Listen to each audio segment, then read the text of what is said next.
Oh, yeah, it was I forget what the trial was called. Look Oh, behind you. it's right here. Post waning trial, waning Look at my moon notes trial. and your notes. Oh, we talked about this. I have a 40-year-old back. Oh. Um, you have a 40 what year old back? All right, fuck off. 42. Okay.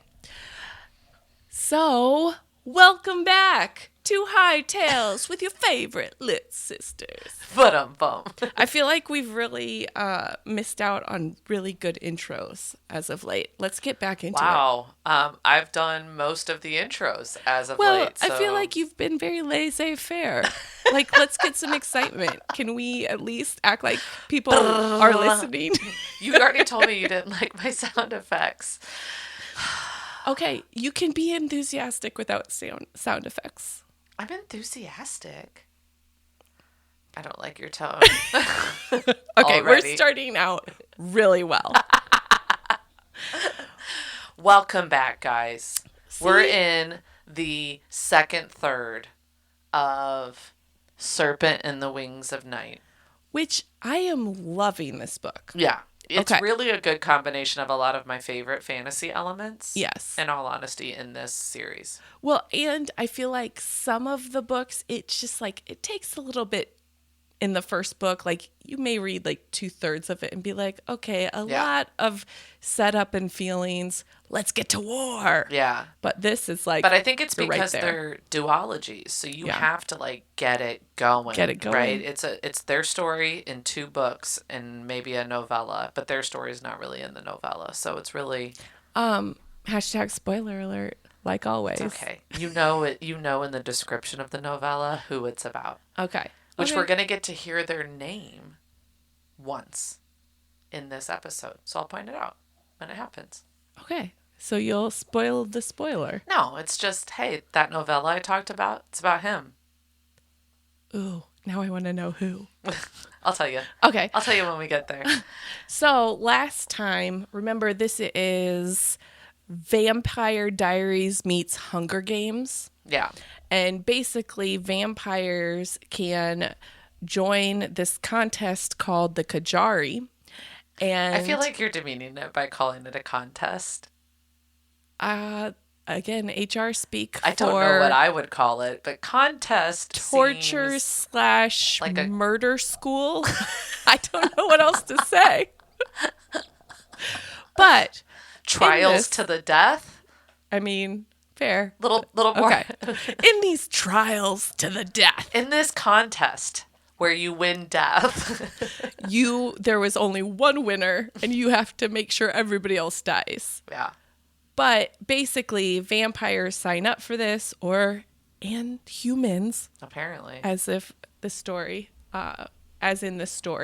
But if you win, you get to make any wish from the goddess Nyxia, who is the mother of vampires. Mm-hmm. And all of the trials are emulating her rise to power. Yeah. Right? And so you hear a lot of history and gods and goddesses and things like that, but mostly it's vampire death. Which, I mean, if I was a goddess that fought my way out of Godland, I forget what it's called, White Paleonthian. No, I think you're thinking of a different book. That's the Lion, the Witch, the Wardrobe. No, it is something like that. Anyways, I think I would have a trial mimicking my journey every 100 years. I mean, That's not really...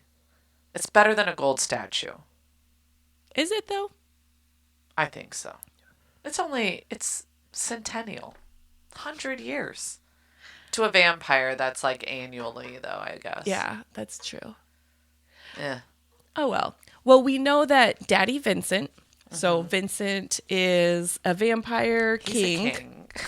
who adopted a human child. Not strange at all. Nope. But 200 years ago, he won. Yes. And in turn said, I want to be the most powerful being. Wah, ha, ha, ha. Pretty much. / can you kill all my enemies and take all their powers? Well, no, he killed them. He said, can you restore my airline's power?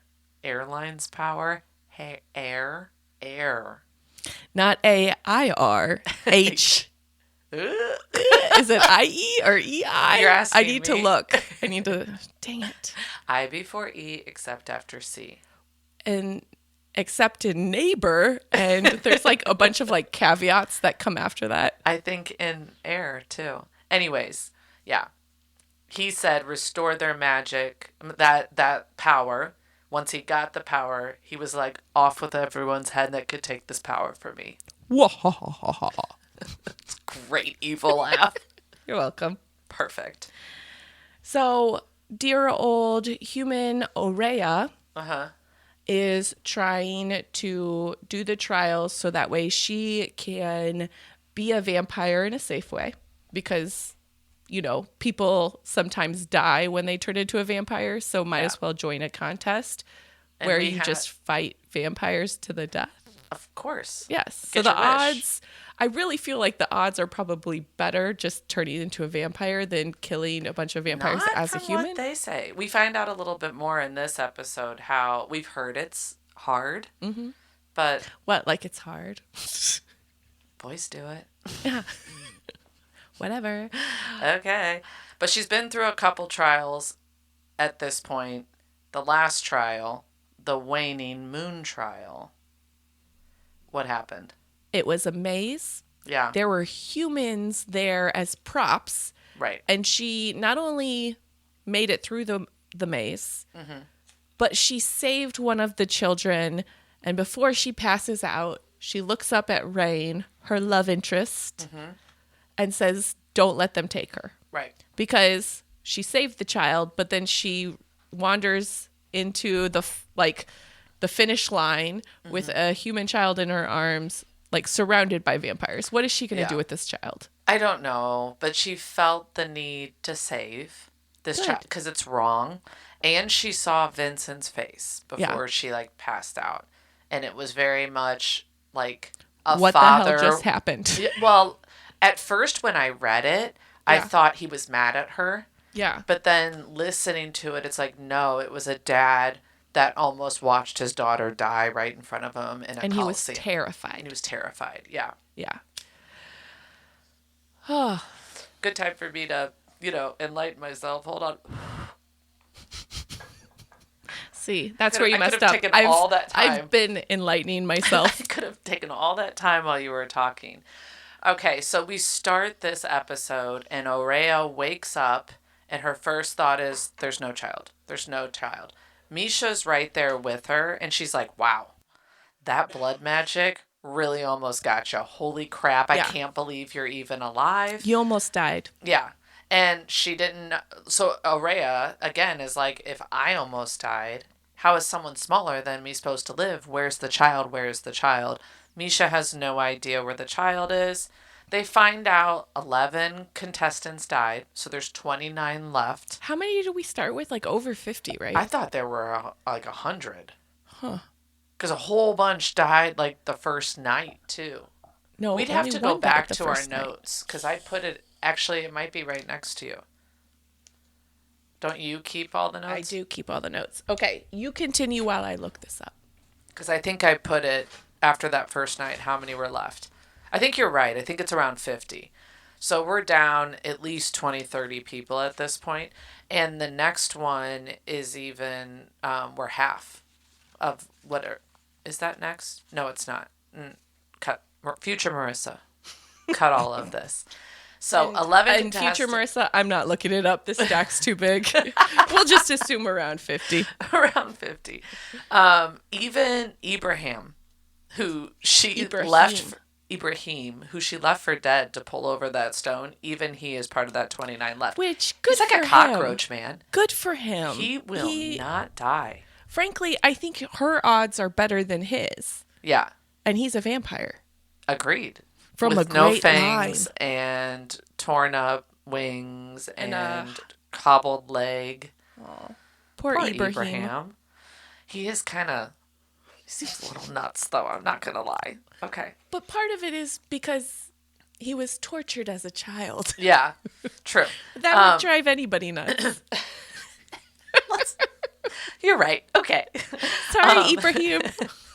We get it. You just need therapy, honestly. So Aurea is really stressed out. She leaves the Moon Palace fully intending to go see her father about, the Raihn being, was it Raihn being tortured? No, not yet. Not yet. About her magic. No, about she needed to ask questions about the magic, but she was pissed off about the props, human props. Yes, and she wanted to ask him about that too, but was struggling with what if he did know about it, all of that. She ends up downtown killing vampires for sport again because that's, great Yeah. stress relief. You want to relieve some stress? Go kill some vampires. Healthier than my stress relievers, to Like, be there honest. aren't enough vampires to kill back in the game that you're in to the death. No. Kill these other vampires, but she's protecting humans. And then she just hears behind her, I thought you were going to see our Nightborn King. So Raihn's been kind of tracking her and thought she was going to go see Daddy. She's like, get out of here. These pricks don't need your help. And he's like, I'm not here defending them. Yeah, I'm not on their side, man. Yeah. And she instantly is like, get out of here, get out of here. And he's like, I'm not doing anything. Wait. She's like, they don't need your help. And he's like, I'm doing no such thing. As far as I'm concerned, you're doing a public service. Yeah. And she's very caught off guard by the fact, like the hatred in his voice when it comes to that. Like he is relating to her. It's like vampires don't take human side over other vampires, typically. She asks him about the girl. And he just kind of looks at her and is like, come with me.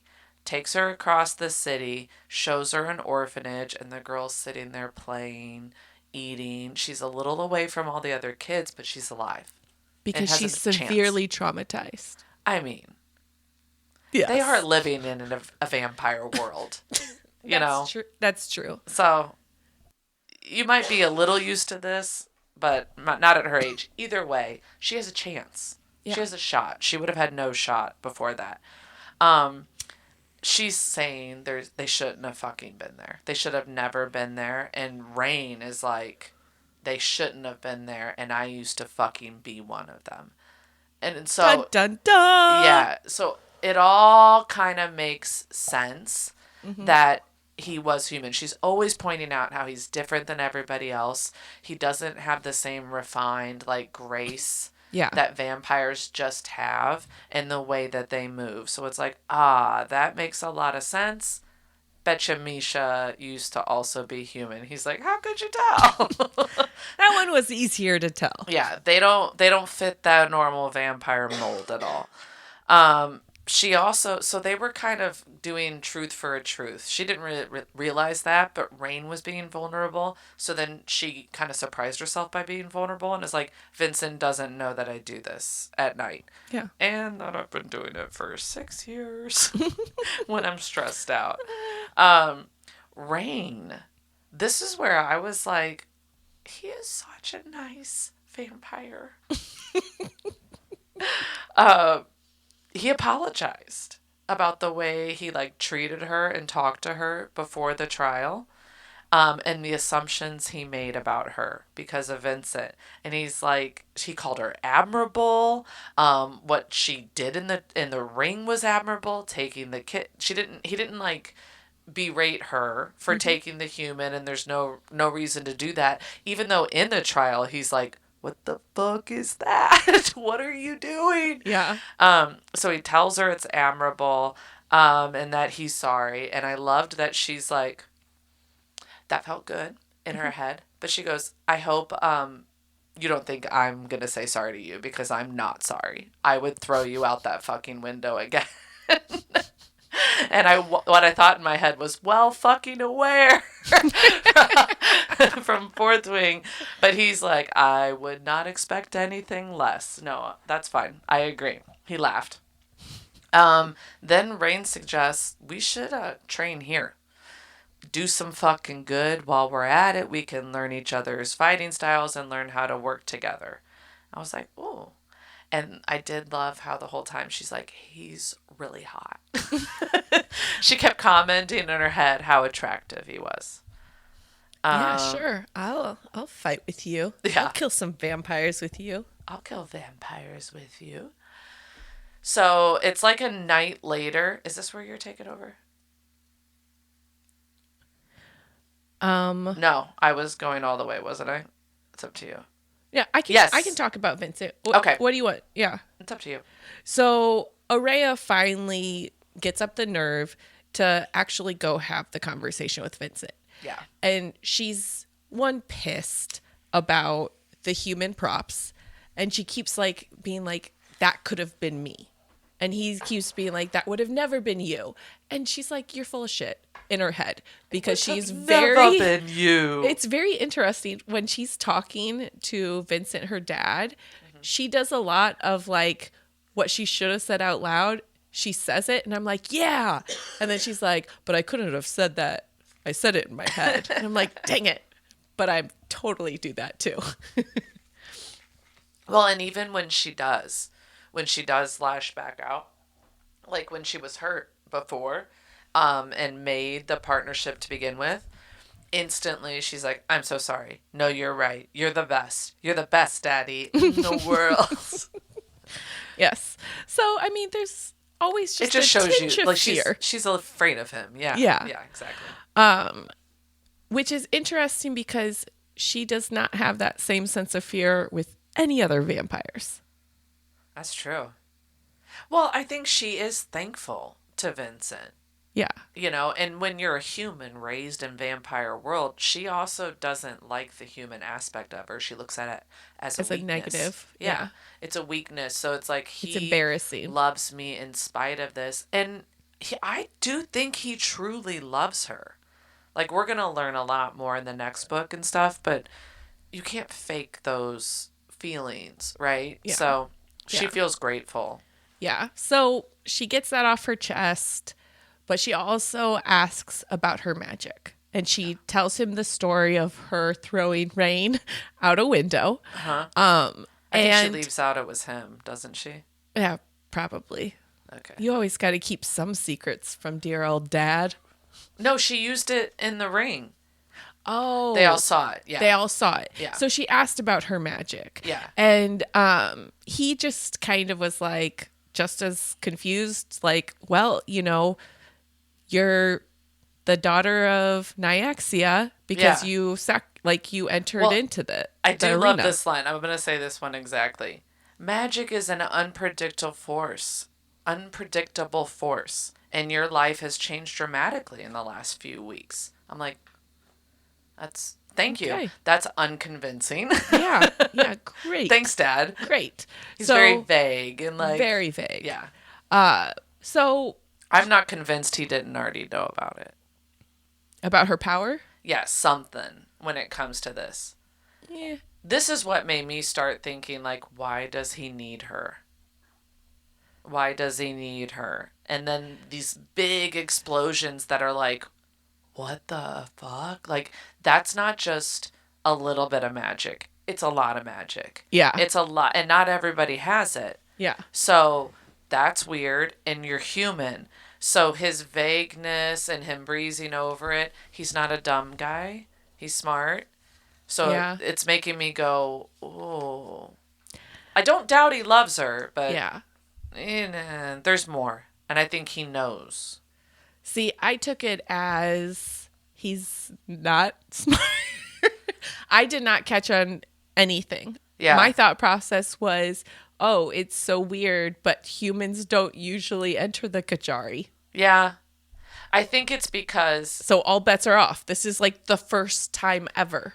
like, I keep saying, I've already read the second book, but I don't remember the second book. Like, I remember so the you're saying general the second book theme. wasn't memorable. Okay. No, I'm No, just just saying, kidding. like, I know more happens with her power and things like that. So that might be also why I'm looking at those conversations now. Which, I'm going to have to take that out because that's a I know. spoiler. I just said that. I was just thinking that, not said it. I said it in my head. My head voice said it. See, you need to be better about using your head voice. See, when I'm high, My head voice is always my talking voice. yeah, it just is. It's just the way it goes, you know? See, sometimes my See, you should just go over it censored and then just keep this part in. Okay. I've got to figure out how to do it, but I'm going to do that. Here, cut this. This is where we're censoring what Nicole said because Nicole actually does a little bit of a spoiler here. And then you can get into my mind voice. Okay, perfect. All right. So now we have to wait basically 2 or 3 more weeks until the next event. I don't know, death trial. I don't know what to call this. It's a trial. Okay. But You can add death in front of it. Okay. That's cool. That's Super cool. death trial. 2.0. So they go and they need to practice because we do know that there is like a trial that you have to hold on, let me start all over again. They need to practice because there is a trial, remember, where they all have to ally together. And Misha, Raihn, and Oraya are like a team, right? And so they had decided to practice by killing vampires. Right. And so at night, I guess, they practice by killing vampires. Misha just hangs out. And then during the day, Misha actually helps her with her magic, which really isn't anything. It's just like flutters. And she's like, I do not know how to do anything. Yeah. Like, this is just embarrassing. I know. Anytime they talk, when they talked about it, I thought of that Schitt's Creek line when she's like, and you fold in the cheese. Yeah. And he's like, how do you fold in cheese? Because Misha's like, just reach for your magic. It's and she's just like, there. how do you do it? It's just there. It's like, Just I can't teach you feel it. everything. I can't teach you everything, Oraya. Well, can you teach me something? So, Oh, that was hot. okay. We need my daughter to be like, Arissa. And she would never yell at me. No, it doesn't even sound right. It's just, Mom! She literally, like, anything you do or say, Yeah. she looks at you like you are so annoying. I know. I find it so funny. Don't know why. I find it so funny, too. It feels... But if one of your daughters looks at you that way, it's offensive. Yeah. Yeah. But Harper does it so that, cute. Yeah, there's that, like, everlasting naivety that is Harper. Yeah. That just makes you go, oh, you don't even know how to hate. You're just happy. You're too nice to actually take that hate seriously. It's really what it is. That is what it is. Yeah. But during one of these training sessions, they show up ready to kill some vampires, and all the vampires are dead because they've been so good at their job. Or they know the rep. Yeah. Got a rep to protect. So don't you be killing humans in this human district. I look real hard right now. Which is perfect. So Raihn says, come on, let's have some shitty beer. And they go to this tavern, which I crack up because I remember when he came back, like, so drunk, and Misha's like, you're going to be hungover for the trial now, and everything like that. So he definitely, like, knew this bar. But like, not only that, I really felt Raihn here because I talk about, like, living in the town we live in. Like, I'm not bougie enough, but I'm also not ratchet enough in certain, like, I need a little bit of both. And here there's, like, he is graceful. He's a vampire, and he's like, I want the most fucking absolutely disgusting piss beer right now. Yep. It's like going to a shitty hole in the wall bar. Like, that's just what I feel like doing. All right. I want some malorts. Oh, God. Don't Chicago do that. peeps. You know what that is. Anybody else, Google malorts. And don't ever try it. And if you know anybody from the Chicagoland area, do not bring it up because they'll make you take it and you'll want to die. Yeah.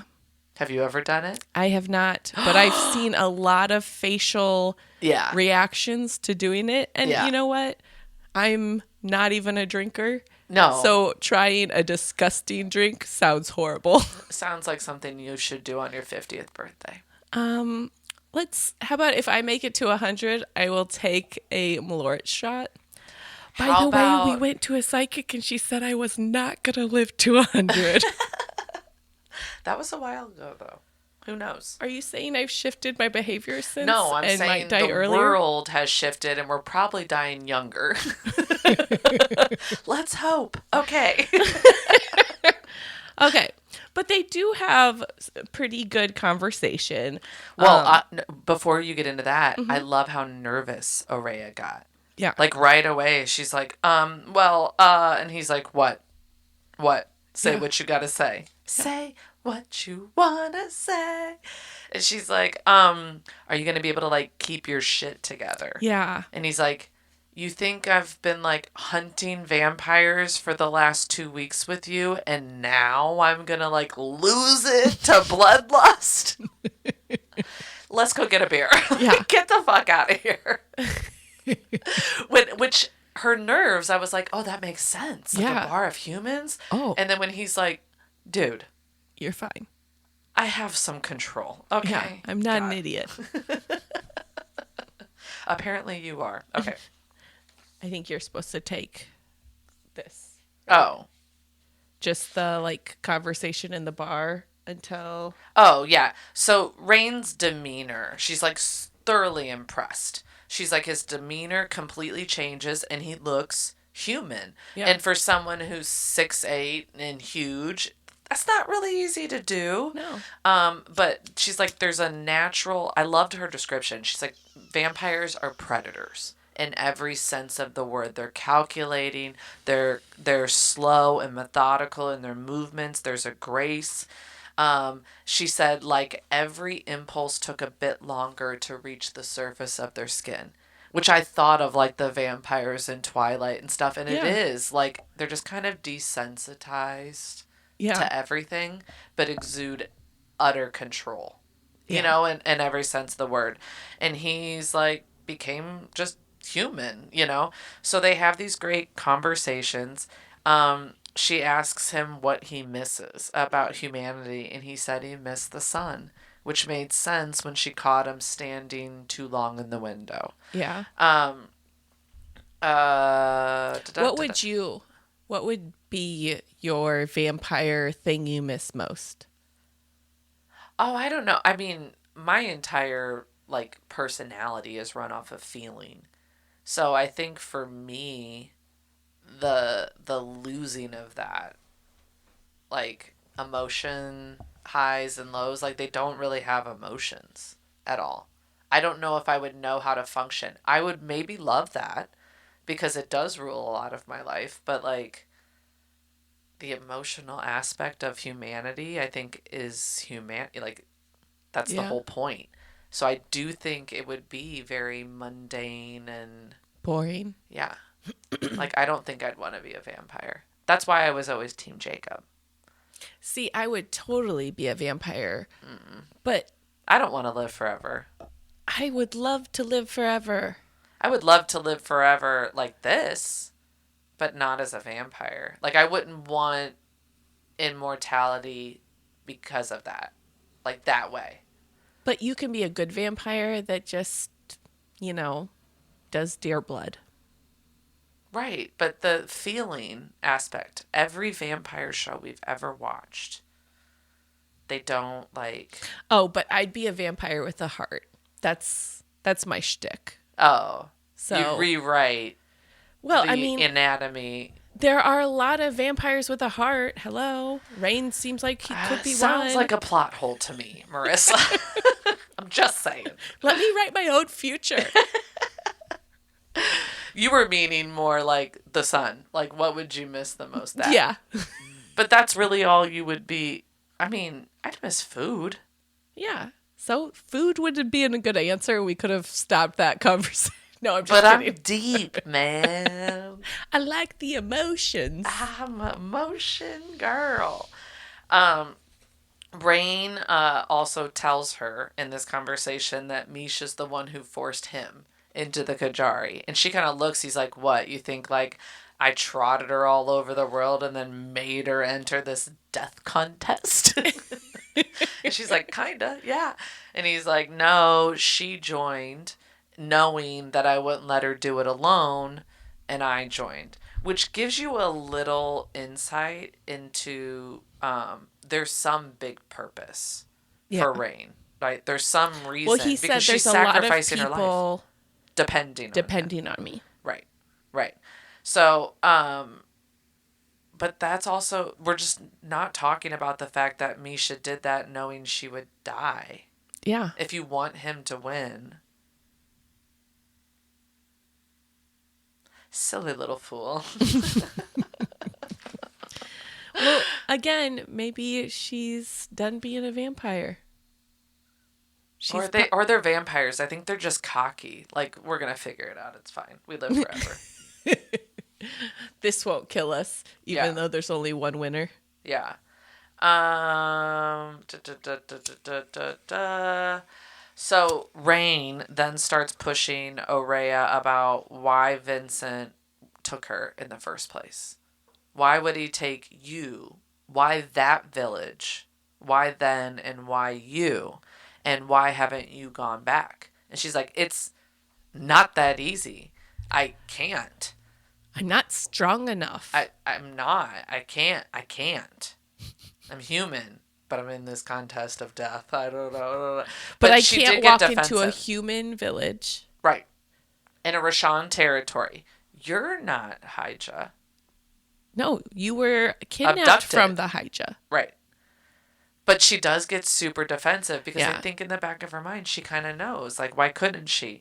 She does tell him she doesn't feel human, which we've been seeing this in her inner thoughts the entire time.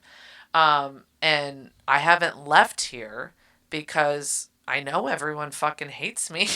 Yeah. But this is home. This is where I live. This is where I grew up. I apparently feel at home in the hate. Obviously. Hey. It's obvious that Raihn literally hates Vincent. He has zero respect for him. What does he say? I'm sure the 24 family members he killed for the throne have... Oh, she makes a comment about his commitment. And he's good to her, and he's helped her, and he's given her everything, and he's like, yeah, I'm sure the 24 family members he killed for that throne that he's sitting on have something to say about his familia commitment. Familia. I'm Latina. Familia commitment. That doesn't sound right. You guys know what I'm saying. I think they would have a question about it too. And you know that they're on opposite sides. So I don't know if they're ever going to get together here because he hates her dad and she loves her dad. Daddy.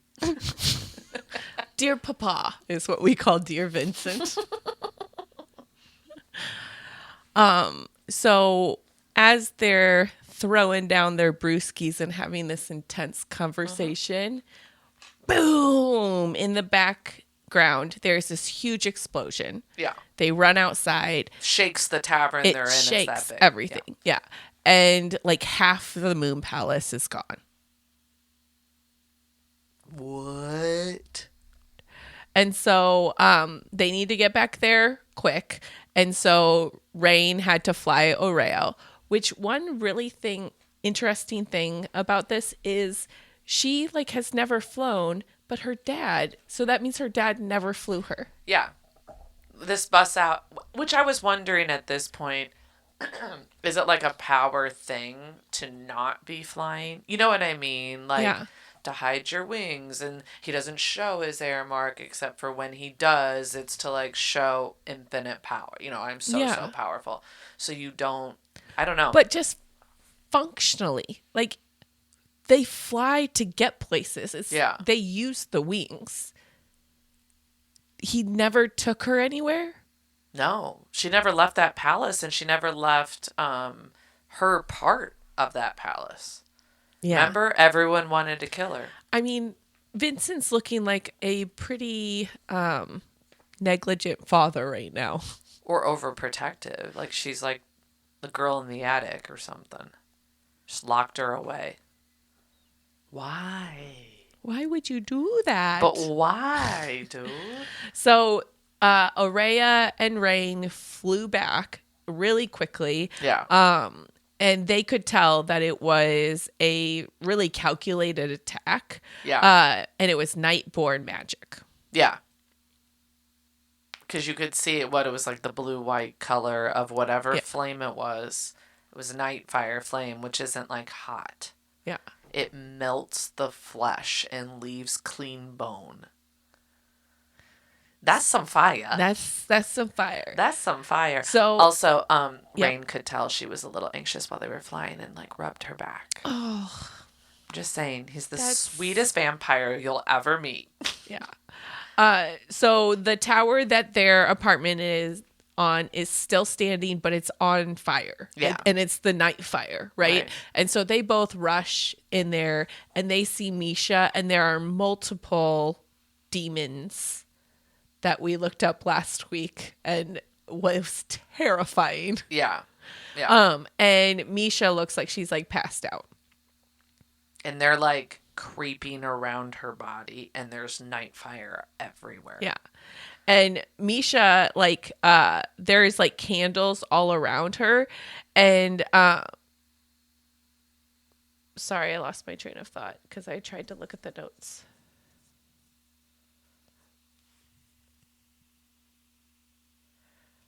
Okay. And so they like see her, and Raihn actually takes out the demons with his Atroxis. Oh, is that how it's said? Yeah, Atroxis. Atroxis. And I mean, it's quite literally spelled asterisk, so I think that's what we should call it. Done and done. So, but Misha's on the ground. There's candles all around. She is cut pretty severely on her abdomen. Yeah. And she looks out of it, and she's just like whimpering this whole time, like he didn't come. Why didn't he come? You know, and so you're like, oh yeah, Raihn wasn't there and everything like that. I'm gonna take that part out because that's foreshadowing. I don't want to foreshadow. They can tell she's alive, but barely. Yeah. This last bullet point, can you take it? I don't even remember that. Well, okay, so they hear a crack, and she's like, you gotta take. Oh, okay. So they hear like a crack, and so the tower is like starting to crumble. Yeah. And they can't get out down the stairs because of all the night fire. And so so Aurea is just like, take her and come back for me. Yeah. And so Raihn, of course, objects at first, but then he's like, okay, that's smart. It started. They both knew, and he's like, I can take both of you. And she's like, no, you can't. No. And so he like goes, and then in her head, her internal dialogue was like, shit, he's not coming back. It would be really easy for him to just leave me here. Yeah. Like, but he's never done anything to make her think that.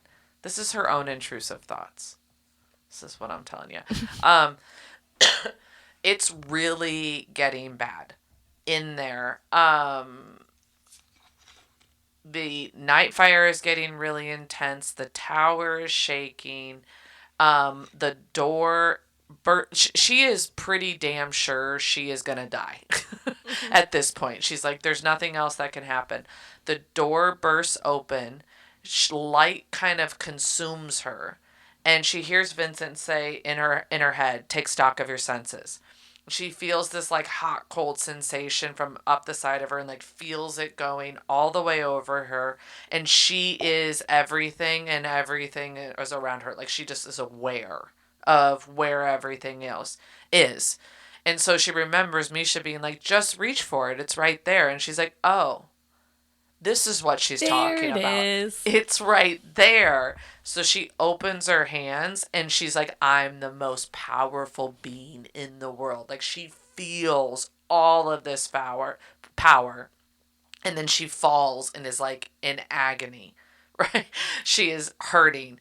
Right then, Raihn is there, asks her what she did, and she's like, I don't know. And he's like, it's night fire came out of you. You just killed 4 demons. Yeah. So the door had opened. There were 4 demons there. The tower was crumbling. She was that afraid and accepting almost of death, Yeah. that her magic was available. She instantly killed 4 demons and then almost died herself falling. So as they're leaving, though, she does see Vincent. Like, there's like battle, is what it seems like, right? Because there's night fire everywhere. And Vincent has his own Atroxus. I said it right. Yeah. His own Atroxus, and she just says he's emanating death. Like, his wings are out, his hair mark is out. And the wings have air type marks as well. Like, they're different than everybody else's wings with the red around them. She felt in this moment, she said, that everything shifted. That this was not just an attack. This was the beginning of like something really bad. This is really bad. Yeah. And she's been getting hints with Vincent, like shit's not right. And he's like, don't worry your pretty little head about it. You just win. Win your death contest, girl. And pray we don't all die. No, he doesn't even go there. He's like, just you win your contest. So in the attack, 4 different contestants are killed. If Oriah has the thought, if I would have stayed in the greenhouse, I would have been one of them. Greenhouse is gone. So this partnership has already saved me, or what? This throuple has already saved me. Allyship. Oh, we're going there. Okay, fine. Misha did survive, barely, very barely, and people are putting notes out. Like, they were doing some sort of ceremony, but they were putting requests to Niexia to withdraw the ones that were like gravely injured from the Kajari. So Raihn was able to get Misha's like supplies, medical supplies. He was able to save Ilana's scarf, which I thought, how is that even possible? If Nightfire melts everything. Plot hole. But the scarf and the medical supplies could have just been they're luck. Good. Vincent addresses the entire House of Night that evening, that next night. His wings are out. He's showing that air mark. He's sending a very clear message to everybody. I am the fucking king. I'm powerful as hell. If you want to challenge me, challenge me. Let's go. He does say this attack is an attack of war.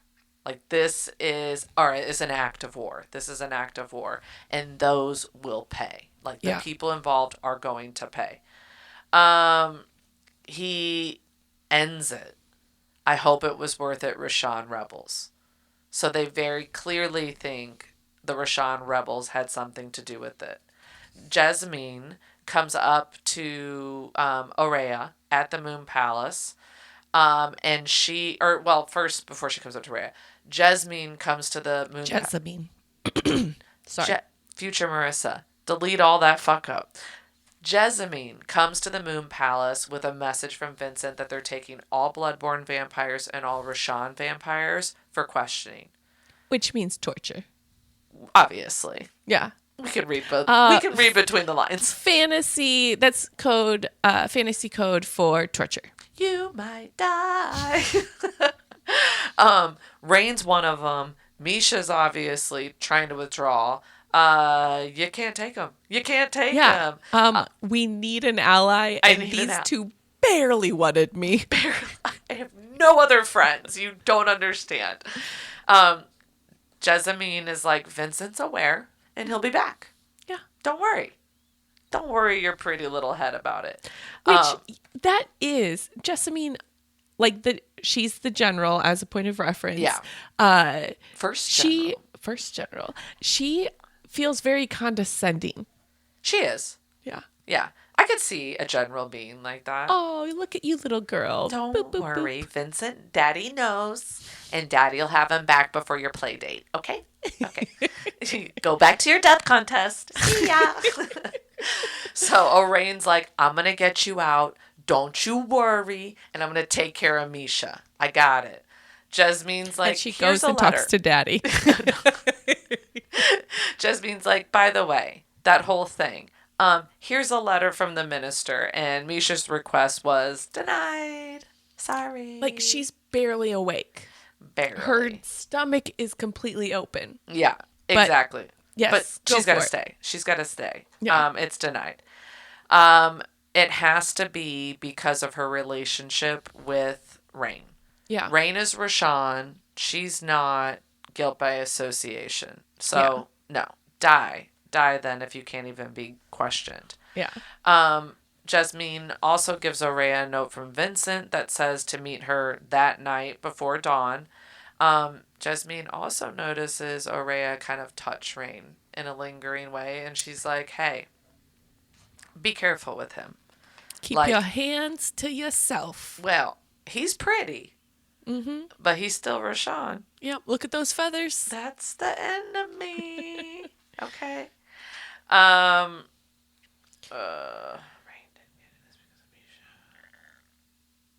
Do we just want to go to Vincent convo?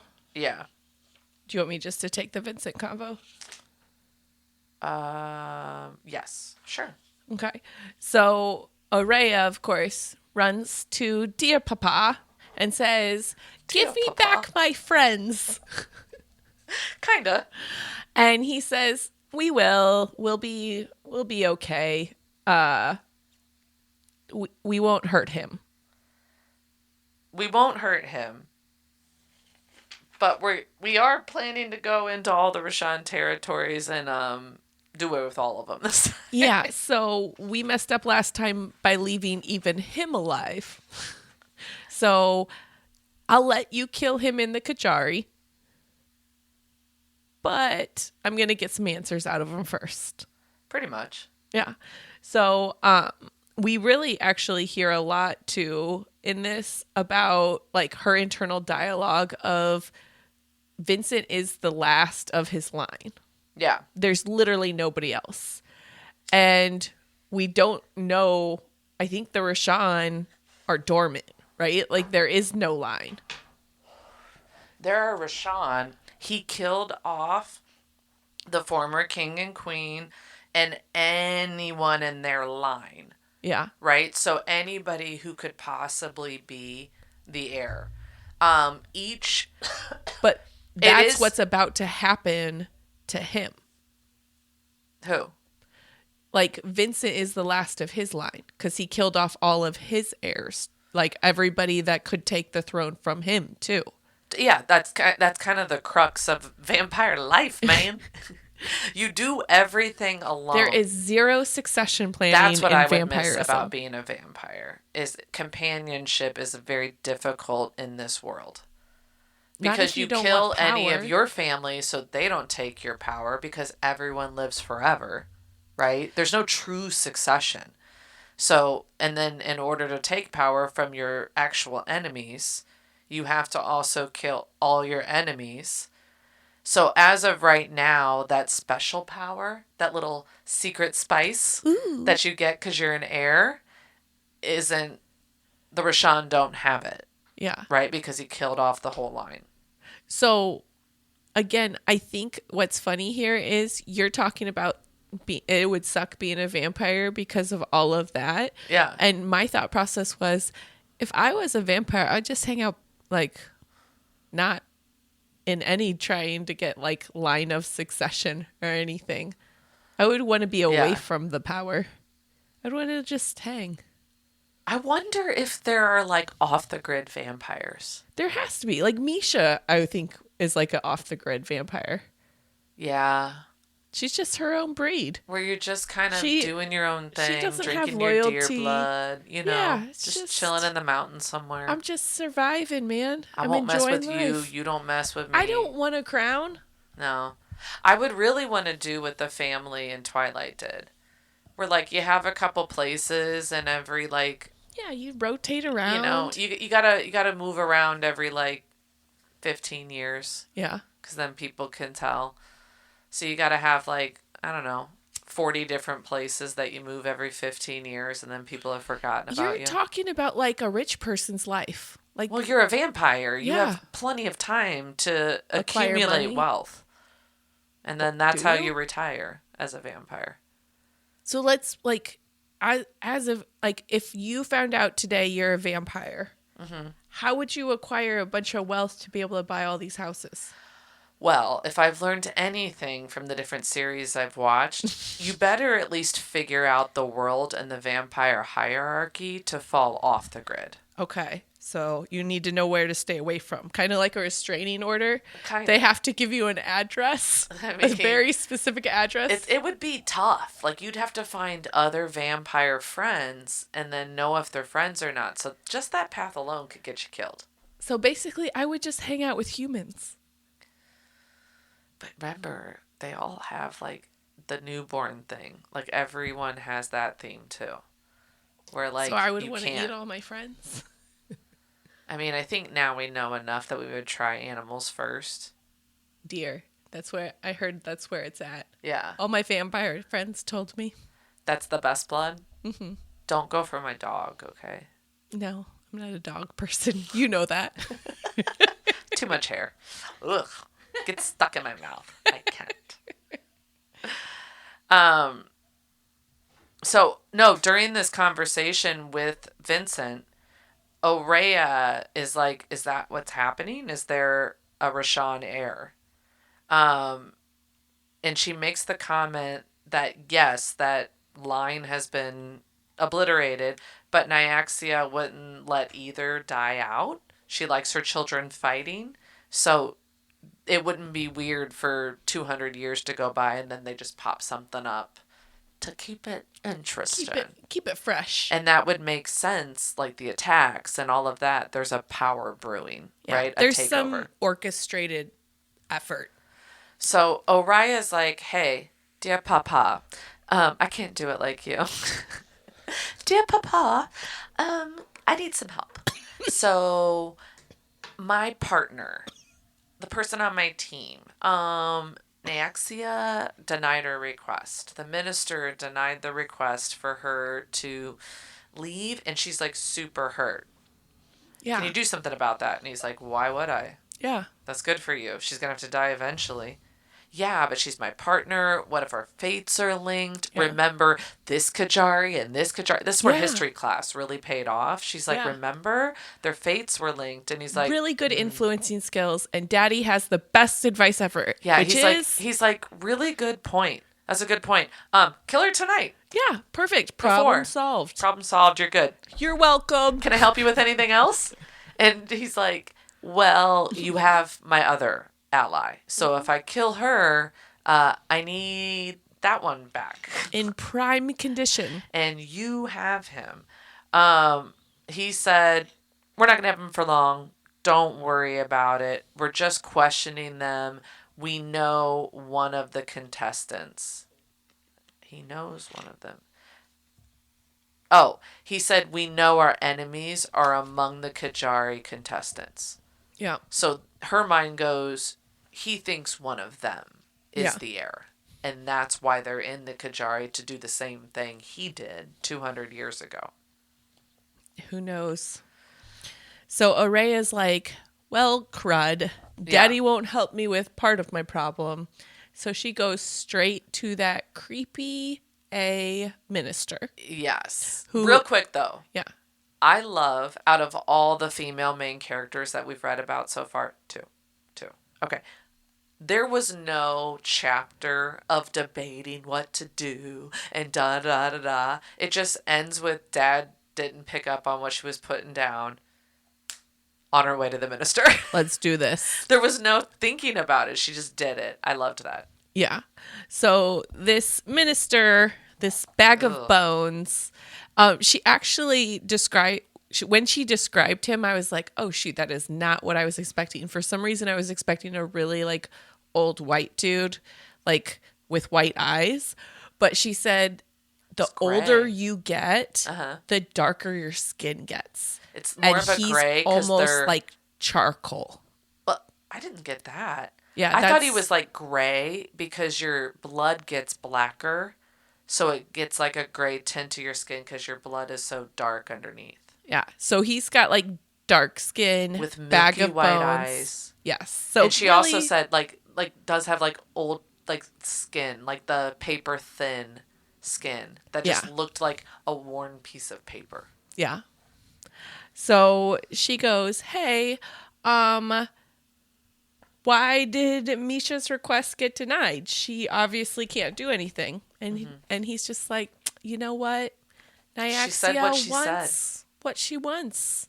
I have no power here. And I am so not the authority. Araya is like remembering all the times this guy has been so creepy and been like licking his lips when he smelled her and stuff, which She said he's always been too aware of her in every situation. yes. And so she was like, okay, well, what if there was a blood sacrifice to Nyaxia? Would that help? I'll allow it. And she's like, a human blood sacrifice? And he goes, and just takes what he wants in the most grotesque way. Well, okay. She said his eyelids fluttered with lust. Because we know that vampire venom makes you... We don't know this yet. Well, we do in context of all vampire movies that you've ever seen. There's a venom. That makes you want something. Let them. Yeah. Yeah. It's But part that's for of her. the vampire allure. She would feel horny. He's fluttering with lust. Gross. I think both of You them. are old, sir. Not that there's many 2,000-year-old vampires in his Not market. that he could do anything about it anyway. There's no drug on earth that'll help that guy out. He's a vampire, Marissa. Okay. But anyway, so now she has this gross wound on her arm and she's like grossed out by it. But Misha successfully is out of the contest. She is. I think this is still you. Or do you want me to do it? So she goes back, checks on Misha, still waiting for Raihn. And Misha is just in her sleep, just like muttering, like, I called and he didn't come. And just like, it just sounds like she's like constantly sobbing with this, just like heartbroken. And then Raihn comes back and his shirt is just soaked with blood. So his whole back is just showing the torture. Yeah. So good news, Misha's out. Bad news, Raihn is horribly hurt and will suck at fighting. Yeah, she said there's 2 gashes running down either side of his back from his shoulder to his spine. Oof. Another diamond shape down the center of his back. Yeah. And she's like, I wonder if dear Papa knew he was lying to me when he told me he would be fine. Because that's not fine. No. Ugh. So Araya actually, they have their Beauty and the Beast moment where she tends to his wounds. Yes. I feel like every fantasy book needs a moment where the like big a nurse. scary man has to be vulnerable and she has to nurse him back to health. He did a good job, though, because he's like, you want me to bend over the bed? And she's like, kinda. I mean, you don't think I could take it? And she's like, not many people can sit still while I'm stitching your skin back together. So Yeah. go ahead and get over there, tough guy. Yeah. But which this is very cute. He's like, okay, keep my mind off of it. Tell me a story. Right. And that's when she reveals that Misha is saved. Woohoo. Yeah. You don't have to worry about her anymore, but your back is really effed up. They also talk about Vincent depleted the Raihn, so they could not have done this attack. Okay, let me restate that. Like, they start talking about, like, why they took the Raihn. Did the Raihn do this attack? And it was interesting that Raihn was very clear about the Raihn aren't organized. Yeah. There's nobody to lead their attack. This 'Cause was your not dear Raihn. Papa. He was very, very clear. Like, this is not Raihn. Right.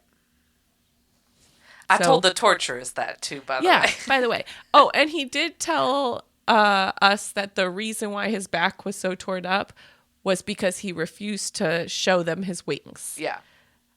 Because she was like worried, like, Well, oh my God, what did they do to his wings Yeah. if that's what his back looks like? Agreed. But it was, no, they were torturing him to show them so that they could torture wings. Him more. Yeah. More effectively, I guess. So he's like, it probably lasted longer because of that. Right. He also knew instantly that Orea was behind the minister withdrawing Misha. Yeah. And he wasn't even there. He was already gone when she got the note that it was denied in the first place. So he never even knew it was denied. Yeah. He just assumed. You already knew that he assumed it wasn't going to happen. Yeah. So she asks Raihn more about Misha because she had noticed older burns down her arms, right? Like, this isn't the first time this has happened. And Raihn told her that she was trying to call... Raihn told her she was trying to call upon Atraxas. She was a priestess to Atraxas when she was human before she turned. And that's what she was meaning when she was saying I was calling to him and he wouldn't come. Which this, like, brings us full circle because I remember us talking about how shocking it was that she was using fire. At all. Because that is the power of a god that is enemies with Nyaxia. Not only another god, but a god that's one of her main enemies. Yeah. So it was, like, odd, to say the least. Raihn says, like, no, this isn't the last time, or this has happened before. When Oreo woke up to Misha saying it to Raihn, and he's like, don't worry about that now. You got a familiarity in what he was saying. Like, he's coached her through this a couple of times. He's like, I haven't seen her this bad in a really long time.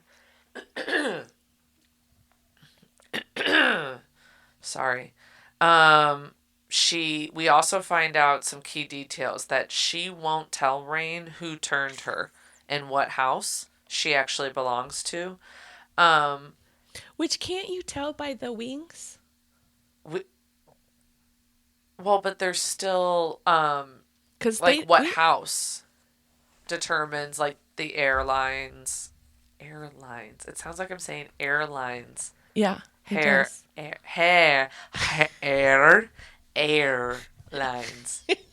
It's a softer ah. It's like a longer air. No. Hair. Oh boy. We need YouTube. You guys. No. Airlines. It still sounds like airlines. Whatever. I know I'm not saying it right, you guys. I don't know what else to say. Anyways. So they would see that. Not see that. Sorry, I lost where I was.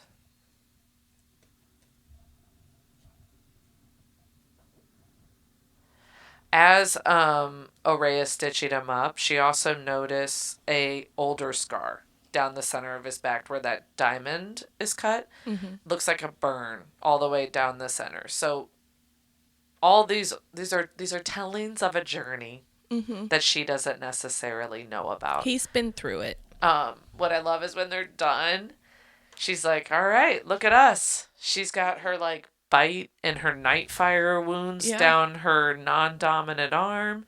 They're down a teammate, and he probably can't really stand up straight and isn't doing too good. And she's like, we're good to go. He's like, look at us.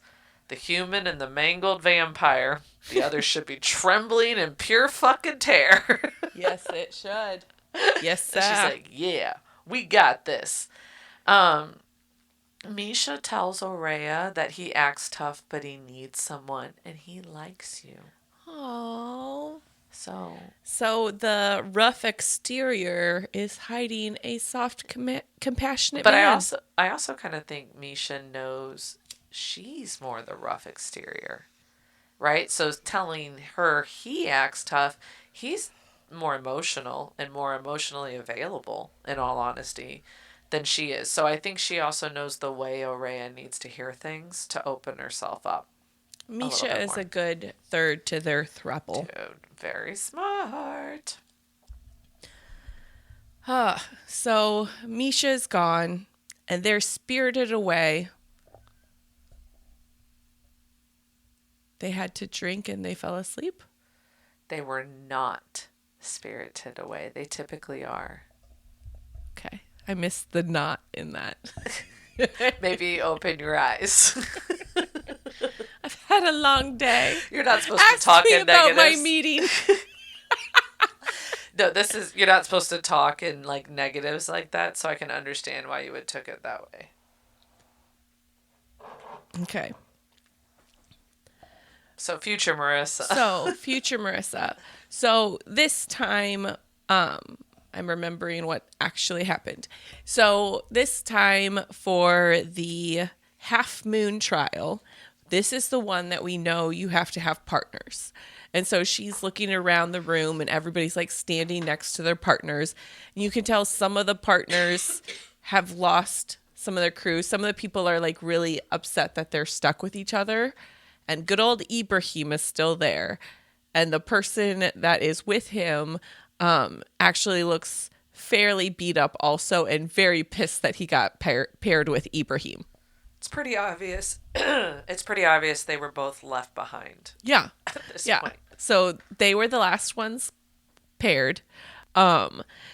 So I feel like after seeing the rest of the crew, it's kind of like, okay, even though it's one human and a person who can't move his back, we're good.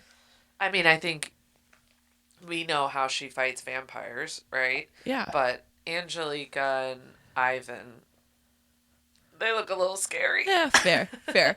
But anyway, they say, okay, we're going to do this trial today because we're in a rush because it looks like there's a war happening. Everybody take a drink. They drink. They fall asleep. When they wake up, it feels like chaos. Yeah. And so Araya is just like, feels like it's all dark. She can't see everything. There's like feathers everywhere. And her head is just going crazy. And she realizes with all of this sensory overload, Yeah. that it's because her and Raihn are connected. Yeah. And It takes her a minute. I have to say, I love the journey to that conclusion in the book. Yes. Like the way it is written. You mean the way I explained it wasn't good enough? No, I'm just experiencing the reading. Yes. It's you felt like her. It was feathers everywhere and it's chaos. And I felt this, but it wasn't this. And I saw this. And wait, that doesn't make sense. And her putting it together. I will say, I think that's one of the reasons why I like this book so much. Yeah. Because the boom, boom, boom, all these things happening. When you usually read something like that, it's really hard to follow what's going on. Yes. But she does a very good job of like really relating it to the senses and her walking through it, the logic in her brain. So I think a lot of Carissa Broadbent has a whole other series that is supposed to be really good with your all-time favorite female main character. Yeah. Well, maybe we look at that because You're going to have to edit out a lot of burps. Okay. No, it might be one that we want to do. It's Daughters of something. People are going to be mad at me. All of our fans are going to be so mad. Mom, Dad, don't get so irritated. No, she's beautiful writing. That whole scene getting there, I was like into it, enthralled, and didn't know what was going on. And then started to put the pieces together as she was putting them together. Not ahead of her, not behind her. Yeah. Literally at the same time. I loved it. Yeah. We also figure out that she's like in a cell. Yes. Right? And so not only is she connected in her brain to Raihn, but she is alone in a cell. So he's in a cell too. Right. And it's interesting as she's talking about their connection, she's like surprised, like, oh, he acts like he's not scared or nervous at all, but I feel it. Like he throughout this whole thing, she is feeling it, and she's like, thank God Misha's not here because I could not handle not only a third brain feeling emotions, but Misha's, who's like a little bit like a Cocker Spaniel, I feel like. Yeah. Just like yippee happy. That's how I remember Cocker Spaniels. I'm sure there's a lot. I'm sure there's a lot of nervous energy Yeah. going on with her too. Yeah. Raihn also felt it, Yeah. and he was like, "Fuck, Araya, do you feel this tense all the time?" And she was just kind of like, "Yeah, what? I mean, Like it's hard." I'm literally a human that grew up with vampires. What What did do you you- expect? Jesus. If I wasn't this tense, I'd be already dead. I don't really need the judgment behind that tone. I think you just need to back it up and choose better words. So now they have to figure out how to get out of these cells. And so they're actually fighting their way through and they're feeling each other's fights across the ways. Well, but the cell doors open and it's like fucking carnage. Chaos. Yes. And the arena is full of like people, right? Oh, or there's not it's people, not, vampires. It's not just and beasts, Yes. right? So it's like the auditorium going crazy, but also the beasts are already out there fighting. Yes. And it looks like they've been starving for millennia. yeah, You and know? we're talking demons, big ass cats, hellhounds, like Yep. peaks and valleys and And we have to go from our cell all the way up to this gate yeah. and go through all of that chaos. Yes. And not only that, there are other vampires everywhere around, and I know only half can make it. Right. So- and where's Raihn? Raihn is all the way on the other side, Right. as far as he can be. So you either have to fight to each other or fight up to the doorway. Or both. Or both. Who knows? Chaos. So they start making their way, and she notices as she's going through, like when Raihn gets hit, she feels it. When when she gets hit, he feels it because she notices him flinching. Right. And so she's like, okay, we're connected. So as they're going through and fighting, she's like putting all this together, and she realizes like she does okay in her fight and she keeps meandering through. Raihn actually is fighting Angelica, and Angelica, it has the upper hand right now. I mean, his back is all effed up. Angelica is part of the Bloodborne, so she was not tortured last night, so she's feeling pretty good. Yeah. And Aurea is like, on a good day, they're evenly matched. So Right. if Raihn's down, this isn't good. And she's like, oh shoot, who was her partner? Who is her partner? She's Ivan. What was the first thing Daddy said about Ivan? No, this is before them. What? This isn't Ivan. You're thinking of this, but it's the cup. This is when she realized their minds were linked, and then Angelica's later with Ivan. She was already halfway up the mountain, and had to go. And he's like, "Go, I'll be fine." And she was like, "No, you're not." Okay. And she went back down. Okay. That's all I was going to say about it. But Well, you said knee, and I'm like, "And who was it?" It's like, well, no, it wasn't Ivan. It was that other guy. I thought that's what she did. So she goes and she says knee. She doesn't go back. No. Wait, I'm confused. When they get out and she realizes he's on the other side, the way she realizes the partner's Yeah. the thing that flinches is there's something happens and she feels it and she goes, "Show me who you're fighting. Let me see." Yeah. And he does, and he's like, "Oh, who's their partner? Oh, it's so and so. What did Daddy tell me about him? He has a bad knee." Got it. She went over there, stabbed him in the knee, and Raihn's partner faltered enough for him to stab his partner too. Perfect. Okay. Then Angelica's got him. You already said all that really, really well. It was really just that little part right there.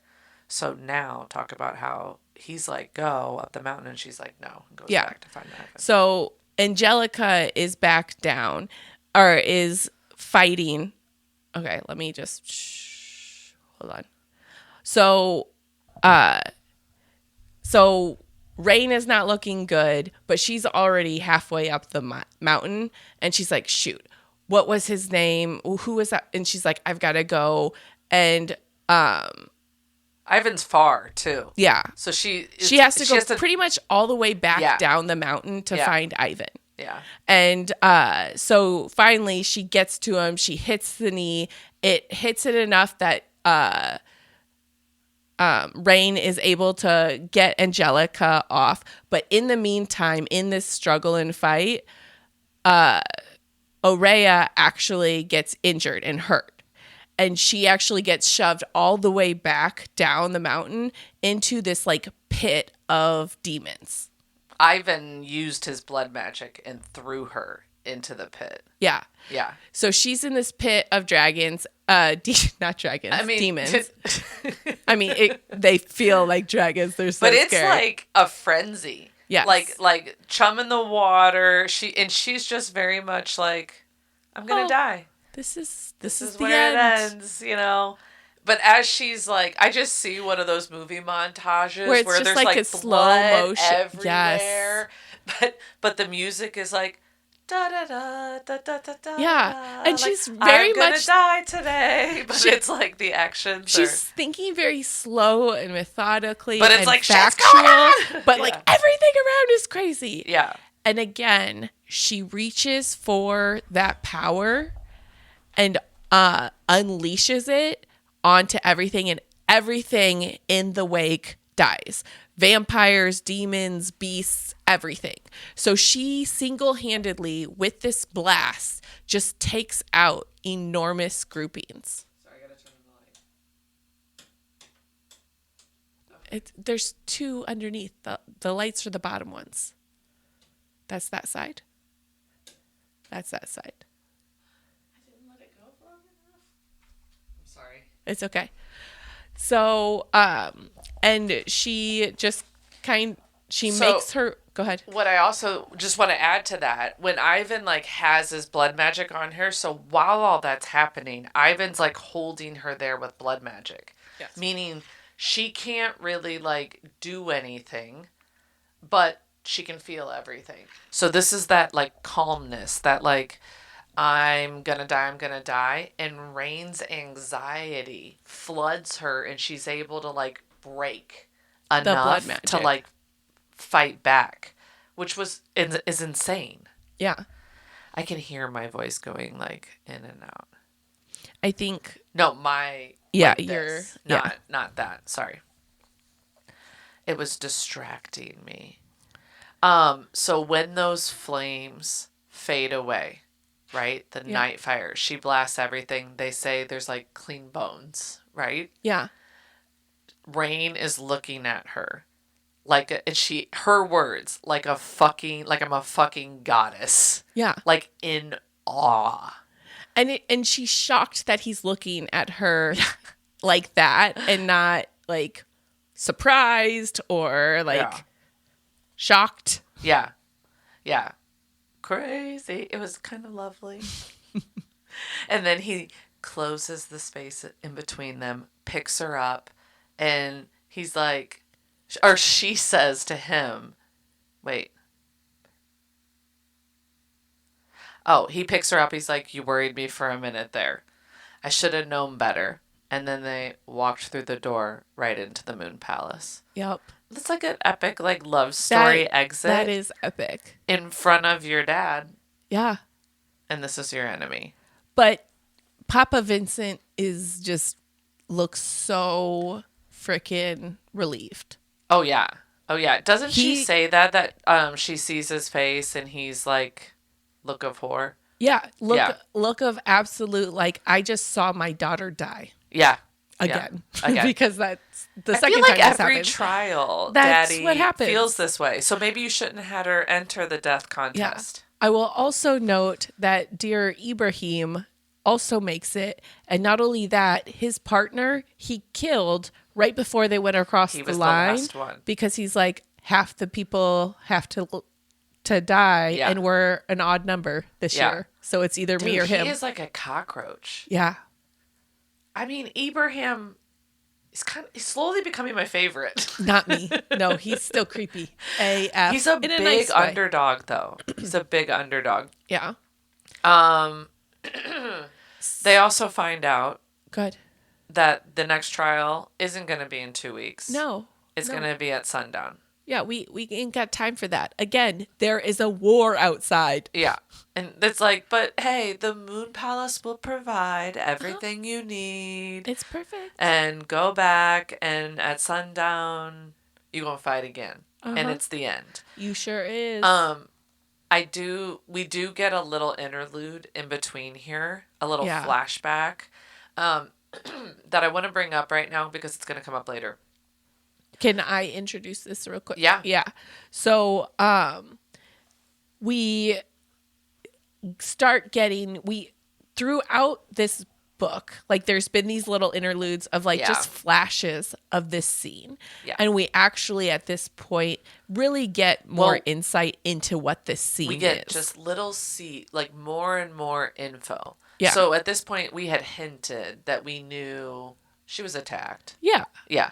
So what we find out is she had a boyfriend, and it was young love, right? But it was a vampire and a human, but he was a recently turned vampire. Right. So she was kind of like, like his hangout. I'm still can feel human. She's makes it feel like home, right? But this also explains all the anxiety she's historically had about vampires, because she finally decides she's ready to give up her virginity. Right.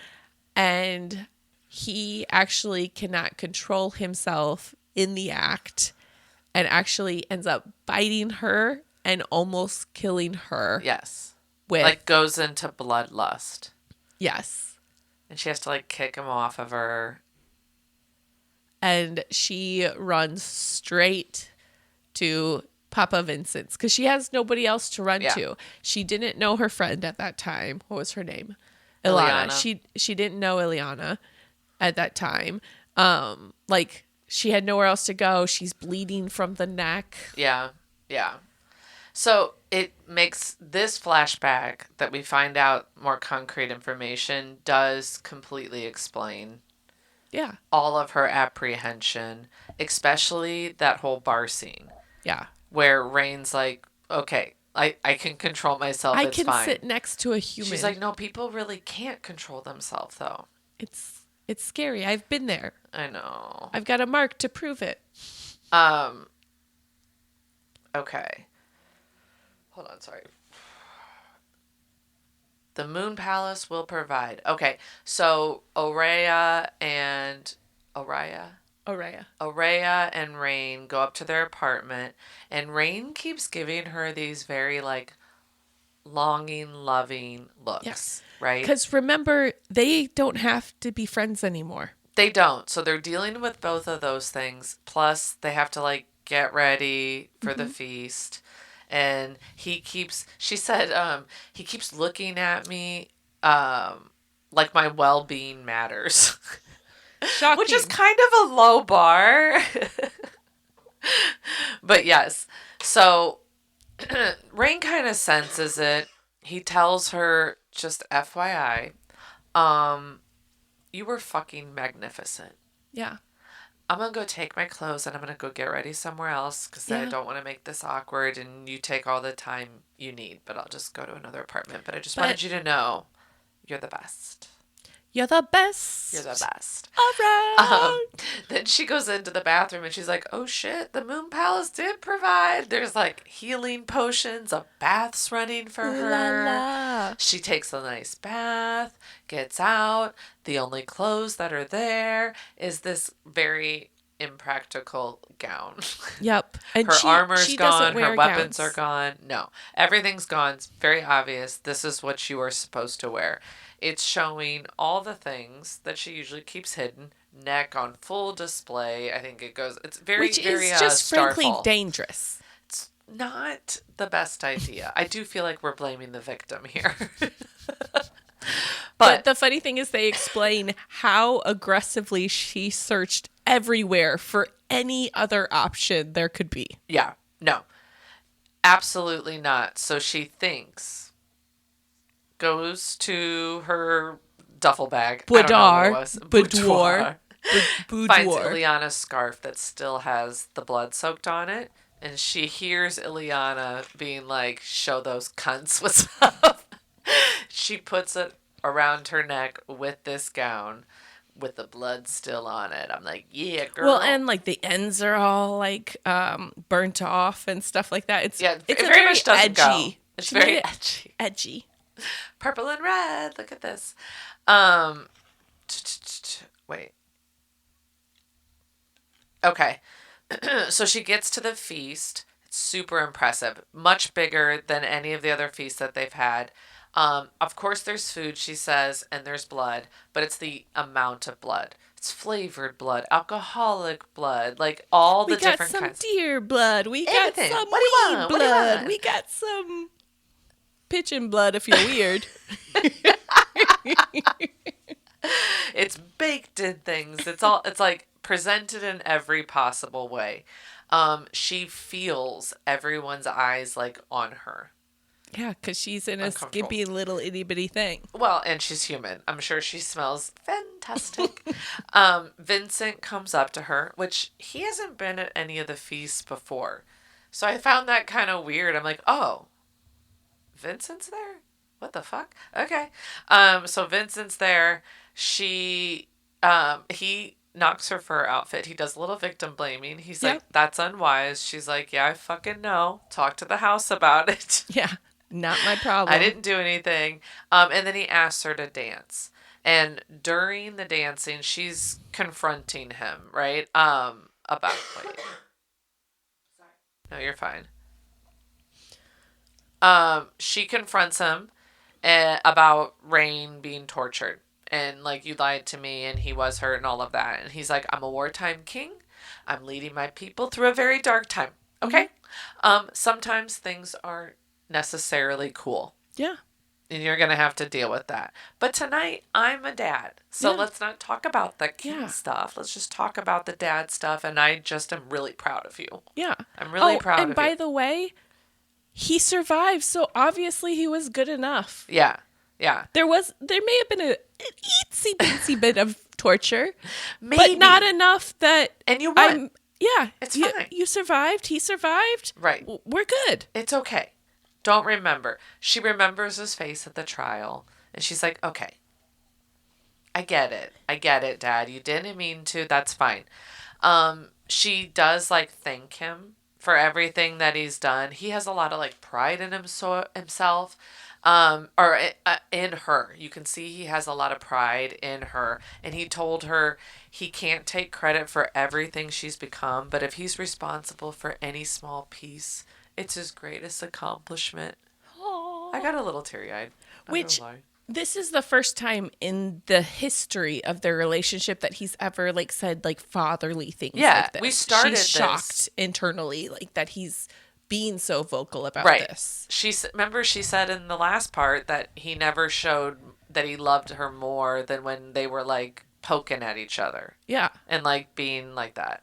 So he tried to tell her he loved her and he like couldn't quite do it. But he came really close to saying it. And he's like, I just thought it was important for you to know that stuff. Okay? By the way. We cool? Yep. Punched Fist her bump. on the... Good. Awkward hug. Okay. Pat. Aurea could tell there's definitely something wrong. She asked. Vincent brushed it off again. Let's just dance a little bit more, right? Let's not worry about it right now. Your little head about it. Which, with me, I was like, that really means something's wrong. Like, shit. Boots about to drop. Is this where you were coming in, or was I coming in next? No, we decided for the entire rest of it, I'm just going to randomly cut you off and start talking. And that's right. There's not much left. Okay. So as she's dancing, she sees Raihn walk out onto the balcony. Vincent kind of notices her. Notice that. He doesn't say anything, but he notices that she notices. FYI. Wait, hold on. Aurea also sees Angelica talking to the man she saw by the river that gave her the cigarette. Yeah. And she's surprised she didn't realize he was bloodborne. Yeah. He looks bloodborne. He's got the little, she can see some flames peeking out of his collar. Which means we know that that's like a curse. And that's them starting to turn into demons. To go mad, Yeah. basically. Like the guy who attacked her, he Yeah. didn't even realize the sun was there. He just went crazy. Yeah. Absolutely crazy. It was very obvious that the man by the river was giving Angelica orders, which is interesting because Angelica's been the one who's been in charge. He introduces himself to her as Septimus. I'm assuming the next Septimus Prime. Septimus Prime. Did I say it right? Septimus? No, Septimus. Look at my notes. Dude, it's behind me. Dear Lord. Okay. She did not shake his hand. No, she did not. He's like, oh, okay, fine. Awkward. See you later. Just then, Raihn walked up behind her, and she just keeps talking about how amazing he looks and how hot he is. But she says it in like weird ways, like he's like not making me want to jab my eyeballs out right now. It's not too shabby. Yeah. In that conversation, it's pretty obvious that Septimus knows who Raihn is. Mm-hmm. And then he drops the name Nessa Ann. Like... Nessany. Oh, damn. Nessanine. Yeah. Okay. And he does it in a way, he's like, well, who am I going to bet on now? And refers to Aurea as Nessanine. And he's like, oh, I'm sorry, I get you guys all confused when you're with Raihn. I never apologies. know. And Rain's like, oh shit, oh shit, oh shit. Well, he looks like pissed. Yeah, yeah. Well, he goes rigid, they say. Yeah. Like, what the and so as they're walking away, she asked him about it real quick, and he said, someone who's Nessa Ann? No. Nessany. Who's Nessanine? And he said, someone who is... Oh, someone who deserves more respect than to be used by that prick. Like, watch out for him. So they obviously know each other. It's like, okay. And they are not friends. No. And she's like, hey, this is getting a little tense. You want to get out of here? And he's like, yes. So they go to their favorite dive bar and they grab beer. They drink their shitty beer. Well, they go to a rooftop because they're like, we definitely do not blend in at all. So let's get out of here. So they go up to the roof of this abandoned house. And she comments about humans, which I think is funny. Like she's already a vampire and like observing them. Yeah. She's like, humans leave their marks everywhere. There's this strewn bike over there. There's a litter. Just you little people. You little people. I'm like, honey, interesting. She does like commonly throughout the entire book, like not like there's no reference to her being like human. Yeah, she makes no connection. She just feels like I'm an outsider in both everywhere. Right. So it shows your way of dealing with like the trauma, right? Hers was to like conform. Yeah. And do what she needed to do and become part of it, like, and cut off all longing, apparently, because she doesn't identify with it at all. It's just super interesting to me. Raihn, well, she comments on Raihn's outfit, and he's like, it's about 200 years out of style. Yeah. The Moon Palace is cruel and funny, you know? Which, the funny thing is, when she first walks into this gallant celebration and looks at everybody's outfits and stuff and is describing everyone, she describes his as just so noble and fierce and all this stuff. And then she finds out, oh, it's 200 years old. And meanwhile, all the vampires are laughing at him. They're like, did you see what like an idiot was wearing? That's not even vintage. It's just bad. And she's like, so hot. Yeah. They're definitely like eye fucking each other this whole time. He like looks her up and down and he's like, dangerous. And she's like, oh, the really big slit was like covering. Oh no, it's my dagger is right there on my thigh. Yeah. You can see my dagger. Yeah, that's dangerous. So am I, big boy. So am I. If only I wasn't human and you weren't a vampire. But they don't say that. No. They can't. Raihn opens himself up for it Orea's not opening shit. But she's not, but she's thinking it for Mm-hmm. sure. He asked her about the scarf, and she's like, how did you know? Because he knew it was from that night. And she's like, how'd you know? And he's like, it smells like the Moon Palace. And she's like, I hate that. I hate that that's the last memory. And It he should like, smell like cigarettes. It should well, smell like my friend. right. He smelled deeper. And he said, it also smells like cigarettes and like rose perfume. And she's like, okay. He's like, it didn't take everything. Yeah. Like, you're It's okay. Ilana. It's still there. He said, what is it? Rose perfume, bread, and cigars. And it made her laugh. Like, oh, Ileana's still with you. As they're talking, Raihn's like, if you win, what are you asking Nyaxia for? Are you asking for her to change you?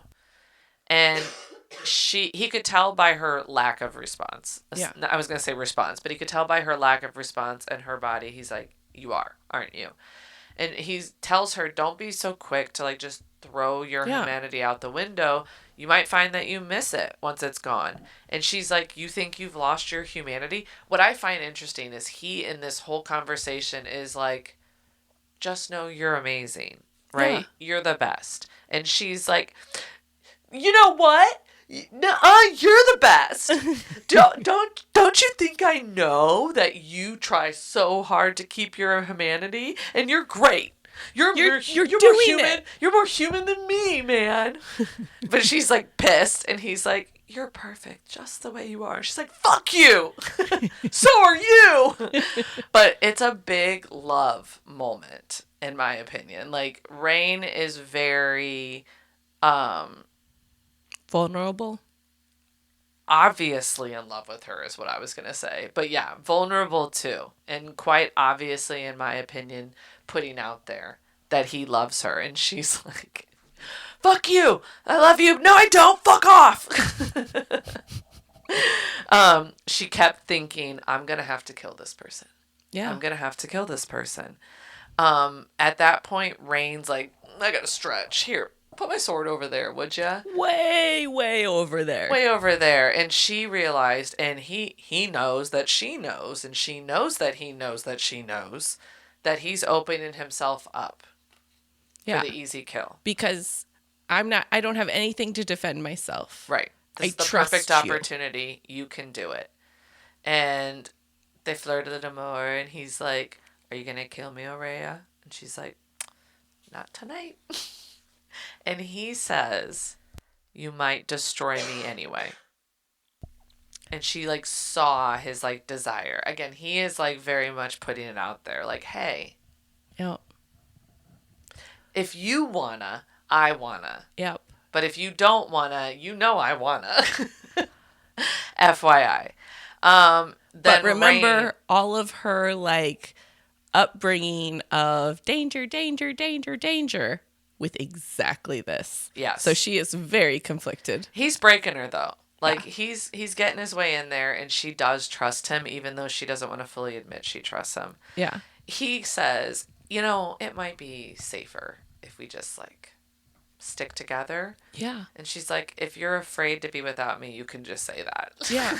But sure, fine. I will be your bodyguard. If you need me, you can stay here. That's cool. That's cool. I'm like, oh. So they're back in the apartment, and she wakes up to the smell of like amazing food. And Misha said he was a great cook. And Raihn is. She's just describes all these scents, and like it sounds so good, and asks her to taste it, and she's like, holy shit, that's the best thing I've ever had in my life. Girl, you better nail that down. So he says, yeah, I'm just hoping it has flavor. You lose your taste buds the farther, the longer you're a vampire, but it's for Misha, and she's more like you. She's more newly human. And she's like, Misha, you're going to go visit Misha? And he's like, yeah. And she's like, without even really thinking, is like, can I come?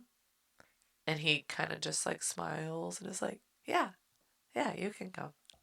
Like he's excited. Like, road trip. Yeah. So they get there. It's his friend, Karis. Did I say that right? His friend Karis and Keturah.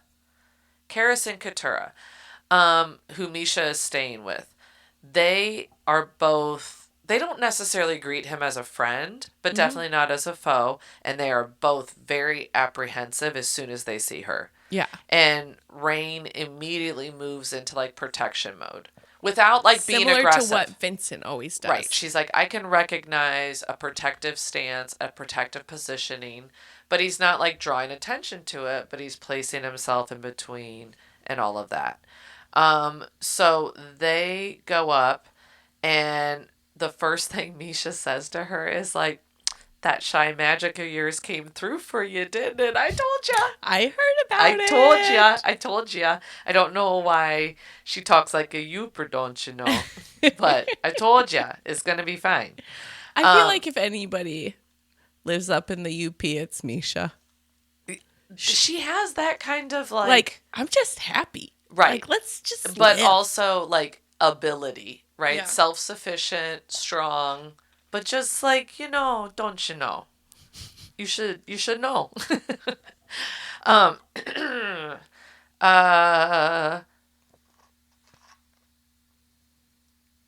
When she goes to leave, Misha thanks her for coming and says it meant a lot to her, and I know it meant a lot to him too. She goes downstairs because Raihn left them alone to talk for a little bit, and she overhears Karis talking to Raihn, mentioning that someone named Vale is coming with his new human wife, just in passing. The only reason I mention that is who the novella is about. Oh. So Vale and his new human wife are two pretty main characters in the next book. Okay. With other characters here. Okay. And the novella is their, like, how Love they came story? to be, how she became. Oh, Yeah. Okay. I could do that type of novella. Exactly. I feel like I've got PTSD from the Akatar novella. No, that I just am anti-novella. True novellas, in my opinion, are, like, digging deeper into characters that you don't necessarily need to dig deeper, but you would like to hear their story. Okay. So it doesn't pertain, you don't have to read it to know what's going on in the next book. It's actually cool to read it after, in all honesty. I read it after. Okay. When he asks Keturah what she thought, she says she should not be here. Very instantly about Aurea. Raihn says, we're friends? And she's like, she ain't no fucking friend of mine. No. Have you seen what her dad has been doing all over the place? Mentions, I forget what city she mentions, but right away, Aurea's like, that's a city right near my old city. Yeah. That he's killing Raihn everywhere. That he's killing thousands of Raihn people everywhere. She called her Vincent's human whore.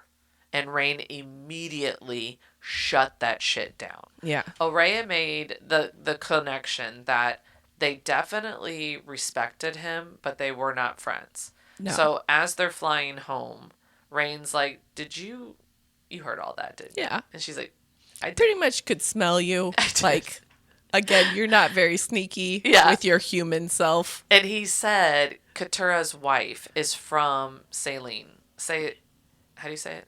I don't know. Salini, which is Aurea's old town. Yeah. And so he's like, she's a little touchy. And Aurea's like, that's where I'm from, actually, too. And I always thought I'd go back there one day. And she's like, you think it's a fairy tale, don't you? And he's like, listen, anybody who is this where he said it?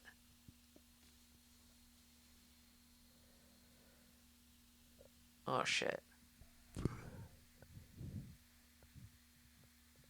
I don't know what you're going to say, so I don't know if this is where he said No, it's other notes. So they're flying back. He just busts out. So erase all of that until the future Marisa. Erase starting from when she just said she always thought she would go back there someday. Done. To here. Raihn also just like busts out. I don't think that of you, by the way. Like, You're I might have used to think it, but I don't think it. I You're don't think it not a anymore. human whore. He didn't say human whore even. He's just like, I don't think that. And she's like, okay, are you wanting me to thank you for not calling me a whore? Because I'm not going to do it. Yeah. That's FYI, I'm not going to do it. my bar is low, but that is too low. That's an awkward ending to this episode, but that is an ending because we can't get into the whole last battle. Awkward ending is my middle name. It kind of is. When I said it, it sounded worse. Which is great. That's like the whole point. Okay. You awkward ended it. I awkward ended it. That's what I do. I don't mean to. That's what I do. It's just what comes natural. You know, what was I going to say? And then I was going to say something at the beginning, and then I was like, no, this is going to be better for the end for us to talk about that. Shit. I think we kind of talked about it already the first episode. It doesn't matter. No. Did you want to ask a closing question? I did think of something. This is the problem with us smoking weed while we do this. Yeah. We forget. We lose our train of thought. Guys, it'll come to us, and Marissa's just going to edit all this out anyway. It's going to come to us. Just give us a second. Give me a minute. It doesn't help that it's 85 degrees in your fucking house. I'm sorry. We evidently don't use air conditioning until somebody comes and checks the air conditioning units. And we haven't had it done yet because it rained on the day he was supposed to come. It's a thing, evidently. You can't turn it on? It's not my ideology that we're following. Like mechanically you can't turn it on? No. Or theoretically because a certain person is a Virgo? It's one of those things where, why turn it on when it hasn't been checked out yet? Like, might as well. Are you fucking kidding me? Okay. Am I sitting here in my perimenopausal self in your 80-degree fucking house? Do you want to know what conversations I've had with my husband on turning the air conditioner on? This is a fight every fucking year. Yeah. Every fucking year. Yeah. And I go, you got about 1 year left to where you have an opinion at all. On when it goes on or when it goes off or because the temperature. I'm because go through... my inner heat, if you don't want your life to suck, you're not going to say a fucking word. And right now, we're at the point where I take his recommendation. Yeah. See, like yesterday, I just started closing the windows, and he's like, we're closing them up? I go, yep. And he goes, it's still like, it's only like 68 degrees in here, so it's like not going to kick on yet. And I'm like, I don't care. I want the humidity out, because when I get out of the shower, I'm not going to be sweating, and I'm already hot. Yeah. So no. See, my version of that is all of a sudden I just only hang out in the basement. Your basement does. My basement stays cold. It's super cool down there. So amazingly cool down there, actually. It is. Yeah. Now I kind of want to record this podcast. And the good thing is the kids are still a little nervous down there. They don't know what could a bug could be down there. What you guys need to know is her basement is not a creepy Chicago basement. My basement's a creepy Chicago basement that we like finished up part of it. I mean, I've got parts of my basement are creepy. No. Oh yeah, the torture chamber. Well, but like, why would they go in there? I'm just giving you the full breadth of my basement. I don't want you to like overtalk the basement here. We won't talk about the basement for you. But just know, you guys, Marissa's basement is bigger than twice the size of my first condo. Well, over twice the size. But Chicago condos are historically small. It was 1,000 square foot condo. Oh, there's not 2,000 square feet down there. I beg to differ. I will bring out the survey plot or whatever I got when I bought this thing. There's a pool table room. There is a guest bedroom. There's a bathroom, full bathroom, with a steam shower. There's a bar. Well, okay. Funny And there's story a about the steam family room shower. area with room to The have a steam workout area. shower mechanism is turned off just in case there's a fire or something. So we can't even turn on the steam. We've literally never used it because we didn't know how to use it. So we didn't use it. So we turned it off. Oh my God. I have to take all of that out. But that's my life. Wow. Okay, back to vampires. Jesus. I am loving, shocker, their budding love for each other. Yes. I like Raihn. Raihn. So we have read about a couple of fantasy heartthrobs, right? We've got Rhys from Akatar. We've got, what's his face? Satan from Fourth Wing. Wow, put some respect on his name. And now we have Raihn from the Nyaxia series. Yeah. So main characters, MMC. Who's your favorite? I'm going Raihn. Me too. I'm not going to lie. Like, he is the perfect mix between the two. He really is. I feel like Xaden wasn't flowery enough for me. Until he got real flowery. Until he's all flower. That doesn't sell. No. I don't think he even got, like... So Iron you Flame call him was all flower? I still don't think that's enough flower. No, he was trying to be all flower, and it doesn't quite stick. Yeah. It's like... I long for you, my warrior princess. Like, it's all hardened. That is good. Yeah. Yes. Yeah. Where Rhys is just like, all flower. I would die for you. Which I like. He's narcissistic flower. Yes. Yeah. But Raihn is like perfect man's mix of man. both. Yeah. Yeah. Knows what to say. Is confident. Is a little like bougie, but also we are ratchet. Still in like the honeymoon phase. We are. But so, we also know this is a 2-book series. So how about we have this as a running thing? Every time we have a new MMC, we rate them against the old. And FMC. So we've had Feyre, technically Nesta, Violet, and Aurea. I think Aurea is one of my favorite too. I would say the same.